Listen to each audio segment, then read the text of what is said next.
This is the reason why you shouldn't buy barbecue ribs anymore.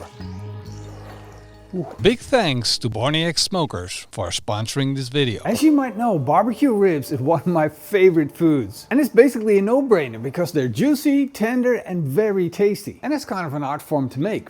But what if I tell you that there's something better? Something that is better than barbecue ribs, and if everybody would know, they would only eat that. But there's a big problem, and I'll show you what that is. First, let me show you what I'm talking about, because this is it. It is tiny, but maybe you can already tell why it's so good. If you compare the color of this meat with the ribs, then you can see that it's extremely red. And the redness means that it has a lot of flavor. Because yes, this is still pork meat, and pork meat that is that red is intense with flavor. And if you didn't know, these are pork cheeks. So they got more flavor, they got great intramuscular fat. And if you cook them in the right way, they're going to be extremely tasty. I'm gonna season them with the PitmasterX Texas seasoning. I'm just gonna sprinkle it on. We're not going to need too much because as you can see, this is not a thick piece of meat. But I do wanna make sure I season all sides. Got a good coverage, nice and even. Once they all got a light coat, it's time to fire up the barbecue.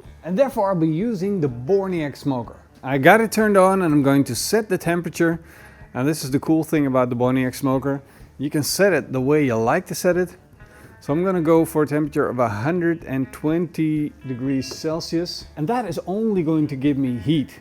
If I want, I can now choose to add smoke by hitting this button right here. And now it's going to give me heat and smoke. And that is precision, because if I want, I can just shut down the smoke at any time during the cook. That is going to give you expert level control over the flavor profile and the looks of your barbecue food. Now the cheeks are going to go on a wired rack with a little bit of space in between so that the smoke can flow freely. During the cooking process, the meat will shrink up and create even more space. And that rack is now going into the smoker.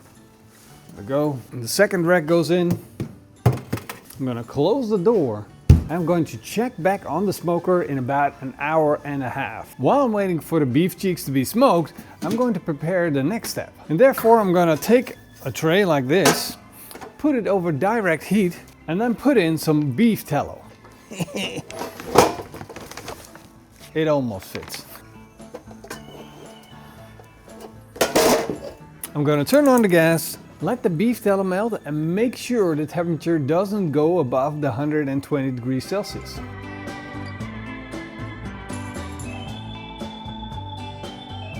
And once the 1.5 hours is gone, it's time to take a look at our pork cheeks. Look at how beautiful they look. They got that red mahogany color, and that means they picked up the barbecue flavor profile. Except, of course, I want these nice, juicy and tender. And therefore, I gotta get them up to a temperature of about 94 to 96 degrees Celsius.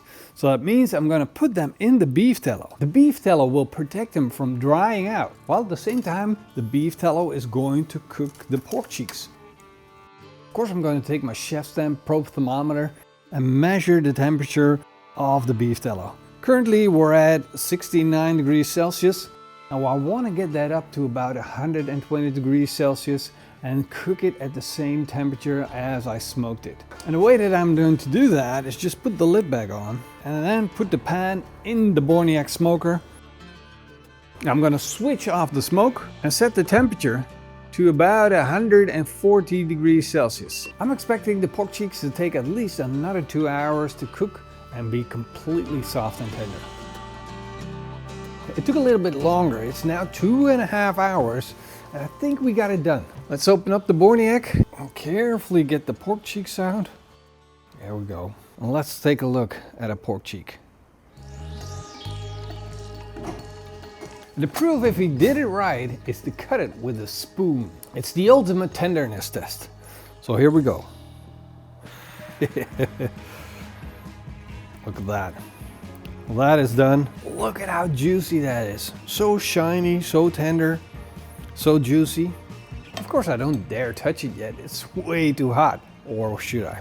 I think I just should. Ooh. Wow, that is hot, but it's so...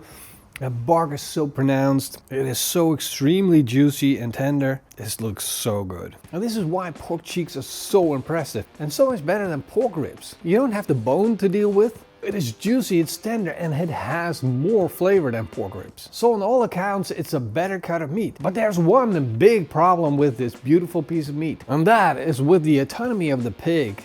It only has 2 cheeks. And those cheeks together may weigh only 2 ounces, or about 200 grams. And that is nowhere near enough to cure the appetite of an average barbecue lover. And that is why the pork cheek is not more popular than pork ribs. Oh, but it's so good. Flavor-wise, it hands down wins. Wow.